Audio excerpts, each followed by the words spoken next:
Good evening, students. Today, let us start with the new chapter Circles. You have already learned that circle is a collection of points in a plane which are at a constant distance from a fixed point. Consider a circle. So, this is a collection of many number of points, okay, and there is a fixed point that is the center of the circle, and the distance from the point to the circumference. See this outer, the circle, the line that you can see is called as the circumference. Inside of the circle is this part, the region here is called as the inside of the circle, and the region over here is called as the outside of the circle. Fine, this is inside region of the circle, outside region of the circle. This is the circle. Okay, so the line drawn from the point, the center, to the circumference, to the circle, is called the radius. So this is an example for the radius. Okay, so radius can be drawn from the center to any point on the circle. Okay, it can be drawn here, it can be drawn here, it can be drawn here, anywhere you like. But the distance of the center and the radius will always remain the same. That is, if the length of the radius here is 4 centimeter, then the length of the radius at any other point will also be 4 centimeter. Okay, even if I draw the radius over here, the length will be 4 centimeter itself. Okay, that is what a radius is. Okay, so the distance from the center to the circle is called as radius. Now what happens if I draw a line which is passing through the center of the radius and touching the circle at 2 points? We call such a line as diameter. It is called as diameter. Diameter is actually 2 times that of the radius. Diameter can be written as 2 times of the radius. Or else you can write radius is equal to diameter divided by 2, or half of diameter. Okay, all these are the things that you have learnt in the lower classes, right? Then we have also seen that if a line touches the circle at 2 points, okay, if we are dividing a circle with the help of a line, then this line is called as the chord of the circle. Okay, this line which is touching the circle at 2 points, which is dividing the circle into 2 parts, is called as the chord. Diameter is the biggest chord in a circle. Fine. Now imagine a point which is passing the circle, which is there outside of the circle. Is the line touching the circle at any point? The line AB is not touching the circle they don't have a common point where they meet each other, right? But if I draw a line PQ, which is touching the circle at 2 points, right? It is touching the circle as 2 points. That is, it is making a chord with the circle. Okay, such a line which is touching the circle at 2 points is called as a secant. So what is such a line called as? A secant. And a line which is passing through the circle and touching only at a point, that is, which is touching the circle at only one point, imagine the line XY.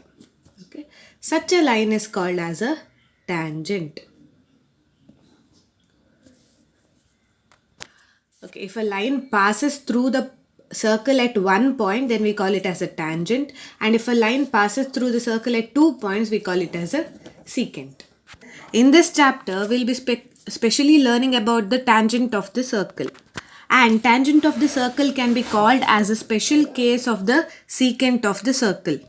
That is, see, instead of having 2 points at different places, if 2 points are there at the same place, imagine this is one point and this is the other point, and a line is passing through it, then we call it as a secant. So we can consider tangent to be the special case of secant.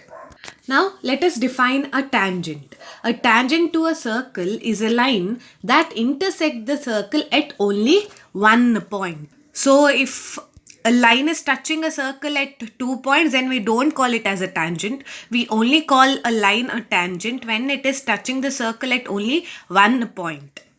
Okay, and the next statement, there is only one tangent at a point of a circle. The statement means, imagine a point on the circle. Okay, so any point on the circle can only have one tangent. That is, the remaining lines which are passing through the point cannot be called as a tangent. Okay, only one line which is passing through the point can be called as a tangent. Let me show an example. Look at the diagram in your textbook. See, you have a circle and you have many lines passing through the circle. But only one line among this is called as a tangent. Okay, which is that line? That line will be A dash B dash. Okay, A dash B dash is a line which is passing through the circle and which is passing the circle by touching at only one point. The remaining lines are passing through the circle and touches the circle at 2 points or more than 1 points. Okay, so only A dash B dash is called the tangent of the point. Every other line which is passing through the point is not the tangent. Okay, we can draw a tangent at each and every point, but every point of a circle can have only one tangent. Okay, every point of a circle can have only one tangent, and a tangent is a line which passes through the circle at only one point. Fine.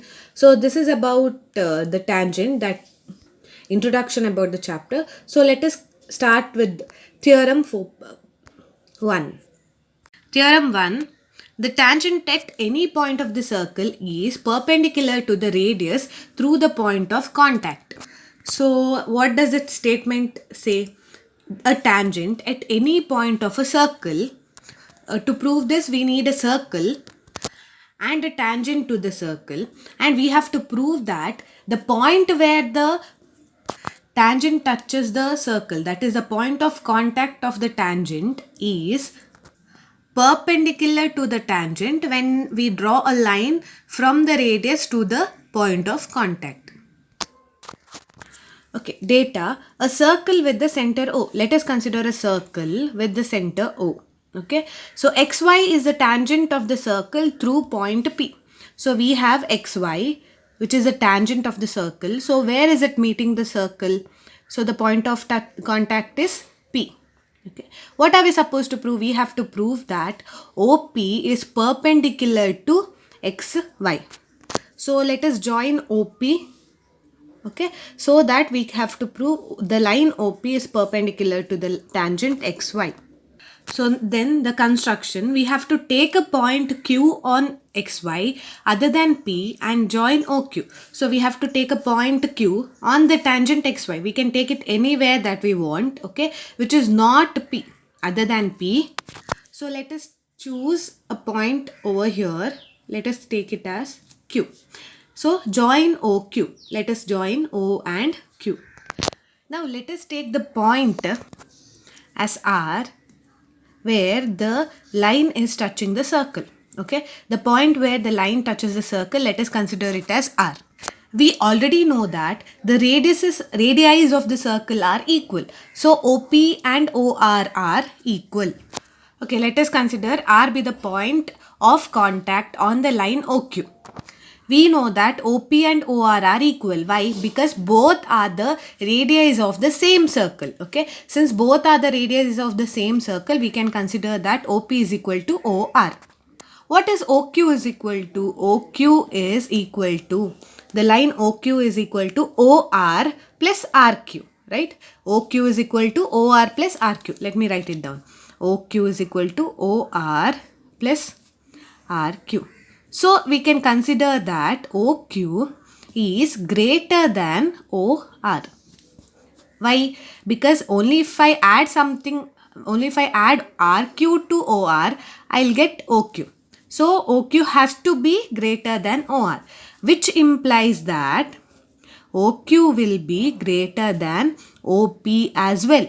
Right? Because OR and OP are equal, I can consider OQ is greater than OP. So let us consider this as equation 1. Here let me write it as from equation 1.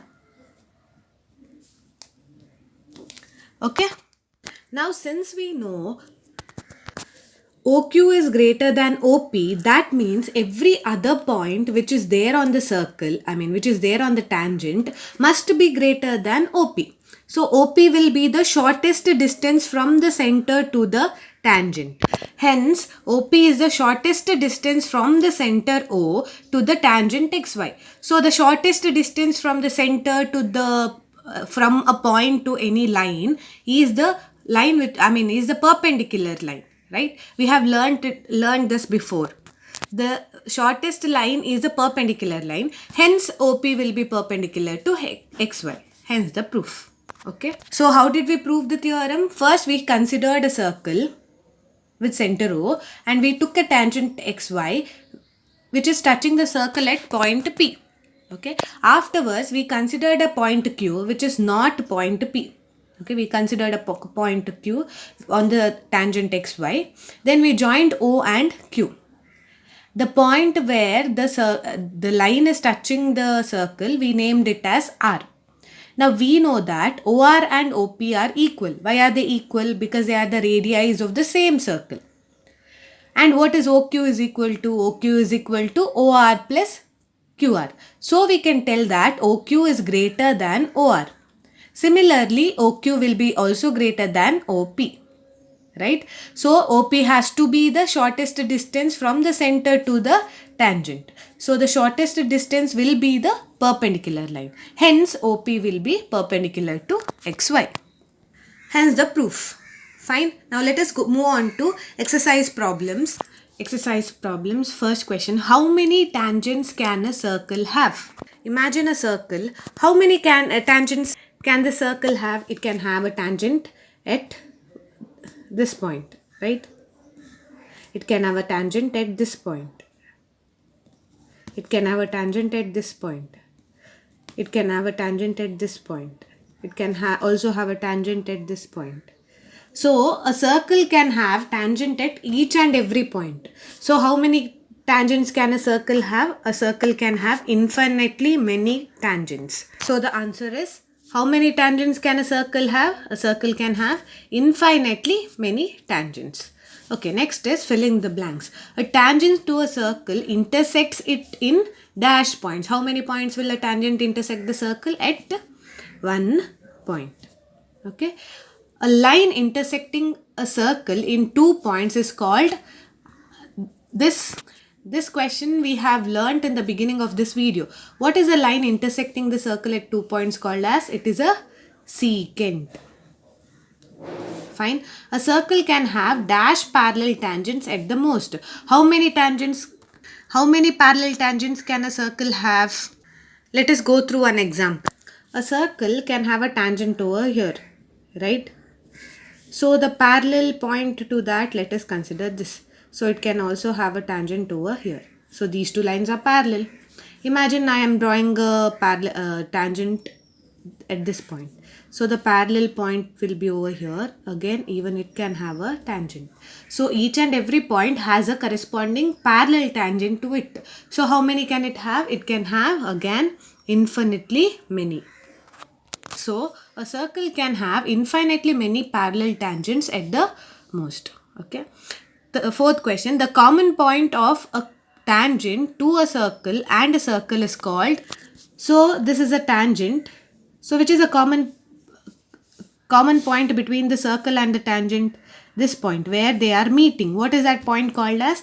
That point is called as the point of contact. Where the circle and tangent is making the contact, the point is called as the point of contact. Okay, fine. Question number 3. A tangent PQ at a point P of a circle of radius 5 cm meets a line through the center O at a point Q so that OQ is equal to 12 cm. Length PQ is, we have to find the length of PQ. They have given us a circle with center O. Okay, and the distance from O to P is 5 cm. That is, the radius of the circle is 5 cm and the tangent PQ is touching the circle at the point P. Fine. So a tangent is touching the circle at point P, the radius of the circle is 5 centimeter. So the distance from O to P will also be 5 centimeter. Also, we should join the line OQ. Okay, we have to join the line OQ such that OQ is equal to 12 centimeter. We have to find the length of PQ. How are we supposed to find this? We already know that the angle here is 90 degree. Why is it 90 degree? Because we proved in the theorem that the distance from the radius of the circle or else the point of contact of the tangent and the circle is the shortest distance between the center and the tangent. Okay, so this has to be 90 degree. What have we given? We have the hypotenuse and we have one of the sides. We have to find the other side. We use hypotenuse theorem or else Pythagoras theorem to find this. According to Pythagoras theorem, we can tell that OQ square, that is hypotenuse square, is equal to sum of the squares of other two sides. So which are the other sides? OP square and PQ square. Now what we do is we take OP square to the other side of equal to sign. So the plus will become minus. So we will get OQ square minus OP square is equal to PQ square. OQ is 12. So OQ square will be 12 square minus OP is 5. So OP square will be 5 square is equal to PQ square. 12 square is 144 minus 5 square is 25 will be equal to PQ square. So 144 minus 25 is 119, which will be equal to PQ square. So if we want to find PQ, what should we do? We have to take the root. So PQ is equal to root of 119. So it is given in centimeter. So our answer will also be in centimeter. So this is our answer. Fine. We used Pythagoras theorem because we have a right angled triangle here. Since one of the angles of a triangle so formed is 90 degree. Okay. Let us move on to the next question. So what have they given? We have to draw a circle and two lines parallel to the given line such that one is a tangent and the other one is a secant to the circle. So first let us draw a circle. Now we have to draw two lines which are parallel to each other. We can't draw just any random lines. We have to draw one line which is a secant and other line which is a tangent. And both of them have to be parallel to each other. So we already have a circle and the center of the circle, let it be O. Here PQ is a tangent to the circle and AB is the secant to the circle, and both PQ and AQ are perpendicular to each other. So this is what they have asked in the question. Let us continue the chapter in the next video. Thank you.